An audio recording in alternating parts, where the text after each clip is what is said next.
Hello and welcome back to Dearceo, a limited series from iGaming Daily in association with our good friends at IGP. This is the series where you can ask one of the industry's foremost experts your burning questions to help you get ahead. I'm Charlie Horner from SBC and I'm joined as always by Jovana Popovic Canaki, CEO at IGP. Jovana, how are you doing today? It's been a couple of weeks since we last spoke, so how have things been? Things have been great. I became older. Not to talk only about business. From the last time we met, I celebrated my birthday last year with the digit 3 in the front. So yeah, all good. Fantastic. I hope you had a great birthday. Yes, I have. I actually celebrated it with my colleagues from IGP during the day and with my family in the evening. Oh, sounds lovely. Let's remind listeners about the show. Dear CEO is your opportunity to ask Jovana any questions related to the iGaming industry. We pick a topic for each episode, and you get the opportunity to ask your questions. And today, it's all about crypto. It's one of the most, eagerly anticipated technologies of this decade. It's something that is, growing in popularity across the world. And there are opportunities in iGaming. So, this is the focus for this episode. Jovana, crypto casinos is something that IGP is looking at. Could you just give us a bit of an overview of what it is that you're doing with crypto? Absolutely. But I'll start with when crypto came about, I was one of the first people who said, this will not survive. This will not happen. We won't see it. It's just a one year, maybe 2 years novelty. But here we are. What is it? 15, 16 years later, and it's part of our lives. So everyday life basically. And at IGP, we've invested quite some time. 2 years ago, we started, looking at the crypto, at the proper crypto solution, and we have it in place. It's a product or a solution, as you will, ready to be offered to the clients with a really nice lineup of the launches over the course of this year. Mm-hmm. I know that's great to hear. It's always nice to see new products and new features come into the market. So we'll make sure everyone's looking out for those throughout this year. And it is interesting that you mentioned, that crypto has been around for a while, and there have been a lot of detractors along the way, and changing the whole way that we do transactions and payments is over the last decade, it's been really interesting to see. But as you mentioned, it is becoming much more mainstream. And with that, we'll jump into the first listener question. And this first one is, with 10 years of experience in the gaming industry, I'm always looking ahead to future trends. Where do you see the intersection of crypto and iGaming heading in the next 3 to 5 years? And as the CEO of IGP, what steps is your platform taking to help operators prepare for this future? That's if I would have an exact prediction to this, I'd probably be a billionaire. It is a $1 billion question, but I like those. Let's explore. Let's go back to the beginning. I mean, yes, it's been it's been here for over 15 years now, 16 years or something like that, and there is a natural progression to every novelty, to every new thing, especially if it's very solid as crypto is. And just looking at that whole progression, how crypto has progressed and integrated into different areas of our lives in general, in gaming specifically, it started as a payment method, just as yet another payment method and nothing else. And then this this invited or attracted the crypto user segment into the gaming, which is very, very, very different from the regular or traditional, if you will, fiat player. And then this pushed the industry, the the companies, operators, B2Bs, everyone to personalize the experience of such a user, because it was different, and tailor it to who they are, to what they need. And we all know that these groups, they're much more tech savvy than a regular traditional player the industry knew up until that point. They're used to speed, they're used to transparency, and then we saw the crypto regionals, and so on and so on.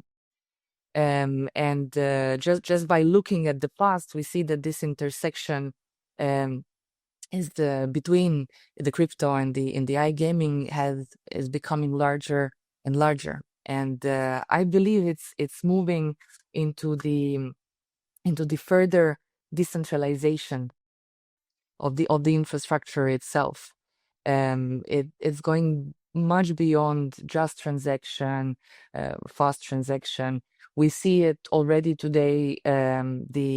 Let's say the methodology or the adaptation of the affiliate structures. It's going out of the regular PAMs or the regular, software or the known software providers for affiliate system. So there are these first steps of it already. In crypto, affiliate system is more like refer a friend system, kind of going back to what it was, but modernized and tailored to the crypto product. Then gameplay logic. I mean, we see the proof will be fair. So there were shifts in the gaming or the gameplay logic. Maybe even I dare to say the replacement of the platform or the wallet, the Palm wallet completely or partially. We would see a natural integration of the cryptocurrencies in our industry much faster, much better, with the better and advanced regulation of crypto in general. This will speed up things. This will bring probably the legitimacy, or let's say the further legitimacy to the whole solution, to the whole crypto gaming solution. And it will shape it up. It will shape it up whether we want it or or not. Now, when it comes to IGP, as anything else that we do, that we produce, all the rest of our products and solutions, our approach is always more or less the same. We like to build modular systems and solutions. So the whole thing needs to be in a modular way. Why? To enable the operators, to mix and match what they find fit for their operation. And I know I'm saying this every episode, but it is important to have that ability to adapt to your vision, your strategy, and to your segment, to your target player, target market, in line with the regulation and all the buzzwords we had last time: localization, personalization, and so on. And it's, what is it? Is it a hybrid solution that the operator is keen on having, where you have the fiat, the crypto, or is it a pure crypto multi-wallet solution with all these seamless crypto to fiat conversion layers? Then the flexibility in the registration forms, flexibility in affiliate structures, and so on. So what we do, or what we have been doing in IGP in terms of investment, we put it in the blockchain compatible systems that will essentially allow us to offer to the operator cheaper transactions, faster transactions, the whole KYC and AML flows that are tailored to the crypto player. And I don't know, maybe even the gameplay. But one thing is sure, we'll be ready. Absolutely. Yeah. No, of course we'll be ready for all those changes. And I think it's fascinating how you've chronicled that journey from crypto purely as a payment method to what it is now, which is, it's almost like a community of its own. Those crypto users, they are a bit of a community, and it's more like a lifestyle. And I think you might see crypto impacting sort of gameplay and things like that you mentioned. Are there any sort of what are the operator demands that you're seeing for your crypto solutions at the moment? You mentioned that it's modular at the moment. So are there any specific solutions that are particularly popular with your operator partners at the moment? There are many and they're all different. I mean, apart from the, let's say, not basis, but essentials that you have to have as part of the proper crypto multi-wallet solution, um, what we see is the questions, or let's say education into how to bring all of those together, more than just do you have this, do you have that. So what we do with our clients, with our partners, is basically that conversation of understanding what they want to achieve with what we have in place, and then how to combine this into an ecosystem that will then bring that result. So it's not even an education, it's more a conversation and the collaboration of how what we have can be put together and then fit into their operation. Mm-hmm. No, great. Actually, we have received quite a few ideas from the clients as well. So that's a learning process for both. It's we're talking about crypto, which is still young, even though it has been around, but it's still young in gaming. So it is a learning process for both. As long as that bridge is open, and we do keep it open in IGP with our clients, jointly, we move forward faster. Fantastic. Yeah, those open lines of communication are always a great way to grow those partnerships, especially with such new technology as well. Let's move on to question number 2 then, which is, to what extent will crypto's use as an asset with widely fluctuating values impact the ability to use it as a payment method for gambling? I love elephants in the room. This sounds like one. I mean, of course, the question basically is how to make money, and whilst reducing the risk of volatility and reducing the exposure. Of course, I mean it's the essence of, not the essence, but one of the pillars of any viable solution, any viable business. No one wants to get a player that would make a deposit in this second, and then lose the value of it a couple of hours later. Sounds horrible, right? So how to solve it? We go back to one of the basics or essentials of the crypto world and of the crypto and gaming, is speed.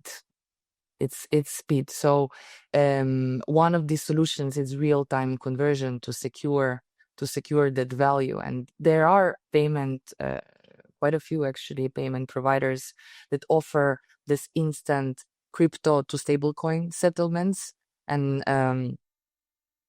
it's just one of ways. But then it allows the company to run their P&Ls on fiat or stablecoin, and still manage this margins in a more controllable, more predictable way. You could also settle the thresholds for accepting certain amounts, certain amounts of tokens and various tokens to then be exchanged into either or. Just mentioned, crypto to stablecoin, but you have crypto to fiat as well. But what is essential here, that it's done in real time, so that you reduce this exposure as much as possible. At the end, I think it's essentially about the risk appetite of the operator. There is no there's no formula to this that would fit them all. So an operator needs to kind of come up with their idea of what their risk appetite is, and what is the way or how they want to make the money. So it's about sitting down, defining this strategy. Then once you know what your risk appetite is and what you're comfortable with, then you need to set the clear treasury around it, all the processes and procedures. For example, putting putting in place these different buckets, if you will, of liabilities, and you can go with as many as you want. And these, buckets would then be based on the resilience or the volatility resilience of the token or the tokens. Essentially, you come up with the matrix, sort of, and then that's how you manage left, right, up, down. But it does need to be in real time. Some operators um, are seeing an opportunity in this volatility as well. They see the volatility in the tokens as an opportunity to make more money. And what I've seen out there is just give one example, the gamification during the deposit experience, where an operator basically offers the additional reward or just a reward on the crypto movements within certain time period, so it has to be limited. So it incentivizes the player to take on this reward, but also brings the kind of added value and the additional revenue to the operator. The technology that are out there, that IGP has in place, they allow for it. We can cater, the industry can cater for this, but it needs to start with the risk appetite of an operator itself, and very diligent, tight internal policies, tight internal procedures, because it's like with players. Some like high volatility, some like low volatility. So it's up to an operator to define that, and us as B2B suppliers to cater from the tech side for it. Yeah, of course. It's essential for any operator to assess how much risk they're willing to take on. But it's like any investment, I guess. And when you talk about the speed and doing those conversions in real time, I think that's essential, whether that's in fiat or crypto. And in that regard, that's just improving the player experience as well. Absolutely, but it's not just the transactions, it's also the whole experience. I mean, if you look at the traditional fiat, of course, the speed is important. No one wants to wait, for the deposit to go through or registration taking ages.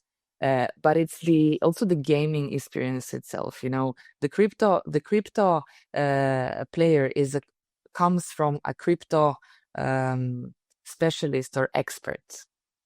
They see their transactions on the blockchain go super fast, and not maybe but faster than we are used to in traditional gaming.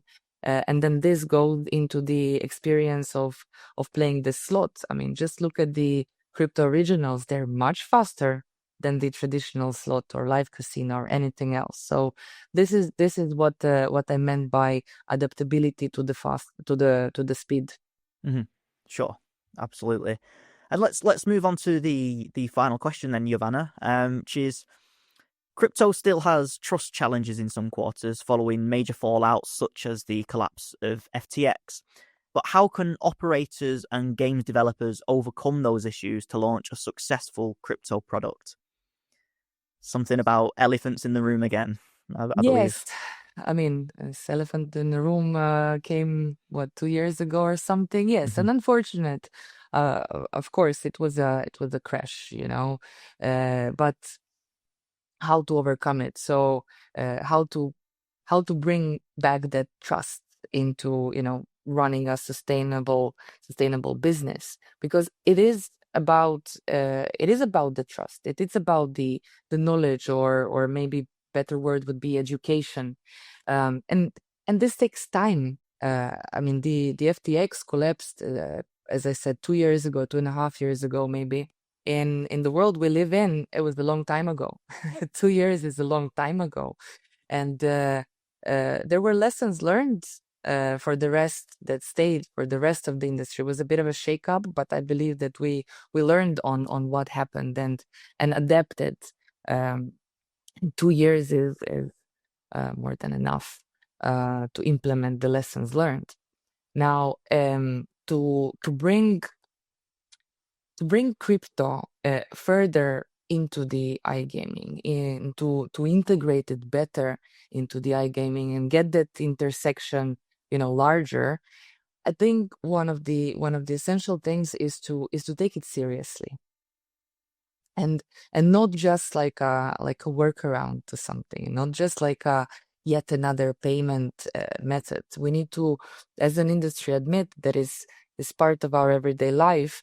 Well, maybe every second day life or every week, but definitely it's here. It's present, and to bring that trust to a higher level, we need to bring the whole crypto onto the next level, and it's happening. I mean, I see it. There are many movements in the market between the companies, but the key is that all parties must pitch in. This is not a one-man show. This is not certain PSP pushing it. No, it's we all need to partner up. So to answer more, from the question, what do operators need to do? They need to partner up with the trustworthy wallet providers, with the trustworthy PAM B2B solution providers, with the game content providers that have worked on the education and on the transparency of the solution. That then the smaller solution that consists then put together our whole ecosystem. And this, going back to this, wallet providers need to be compliant, they need to be regulated. Game providers need to have the audit trails of the gameplay, smart contract logic in a very transparent way, and put it out there to the players. That will increase the trust. Transparency is definitely one of the keys, and just look at. We don't need to go and research. It is not theory. Just look at the provably fair feature. It is transparent, and this was a huge step that the industry did towards the credibility of the crypto solution itself. Where did it start? It started with being transparent. So thinking about it, thinking about the crypto solution in itself, I think more. I go back to the games, and this, because the games had this very similar past years ago, ages ago, with the random number generator certifications, the RNG certifications, that brought that trust to the player, that brought the credibility to the brand, to the casino.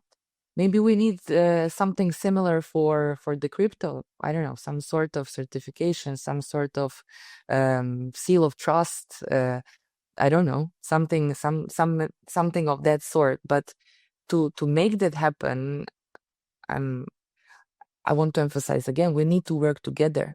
All of the parts of this puzzle need to come together. So I look at it more as a collab, as a collaboration between the parties, not a competition, because this is new. So we need to come together to bring it onto that, to build the new crypto product, and to bring it into the future, but a reputable future.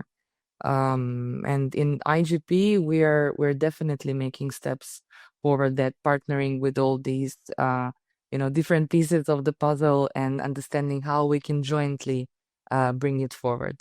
Fantastic. And yeah, I think it's really interesting that you talk about the transparency and the trust angle, because you just have to look over the last 5 or 10 years, and whether people like it or not, crypto is becoming ever more popular. People are using it more and more. So the responsible thing to do is to be open and transparent and build that trust. And I think it's really important that there's lots of collaboration and communication throughout that process.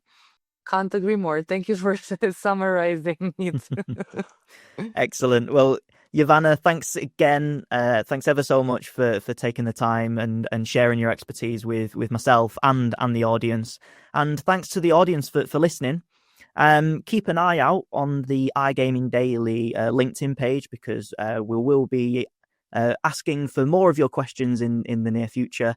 And keep tuning in to iGaming Daily, and we'll see you next time on Dear CEO. Thank you.